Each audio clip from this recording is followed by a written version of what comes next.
Prepositions తెలిసినట్లే అనిపిస్తాయి కానివ్వండి, కరెక్ట్గా మనం పెట్టలేకపోతుంటాం. కాబట్టి ఈ ప్రాక్టీస్ మీకు పనికొస్తుంది, చూద్దాం. I kept my bag dash the table. ఇక్కడ 3 ఆప్షన్స్: బిసైడ్, బిసైడ్స్, ఓవర్. నేను బిసైడ్ రాశాను, అదే కరెక్ట్ అని ఎలా చెప్పగలం?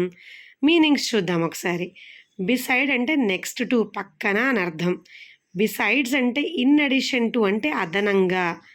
ఓవర్ అంటే అబవ్ అంటే మీద కానీ పైన కానీ, దాన్ని టచ్ చేయకుండా. అంటే ఇక్కడ బ్యాగ్ని మనం పక్కన పెట్టామా అదనంగానే అర్థం వస్తుందా? పైన అక్కడ షెల్ఫ్ అని వచ్చిందనుకోండి, అప్పుడు ఓవర్ కరెక్ట్ అవుతుంది. షెల్ఫ్ అని ఏం లేదు కదా, అందుకనే బిసైడ్ కరెక్ట్ అయింది. మరి ఇప్పుడు సెకండ్ సెంటెన్స్ చూడండి. The manager shout dash the workers. About, at, on 3 ఉన్నాయి. షౌట్ ఎట్ అంటే కోపంతో అరవడం మనుషుల మీద. షౌట్ అబౌట్ అంటే ఒక టాపిక్ గురించి అరవడం. షౌట్ అని అంటే మీనింగే లేదు. మరి ఆన్సర్ చెప్పండి చూద్దాం.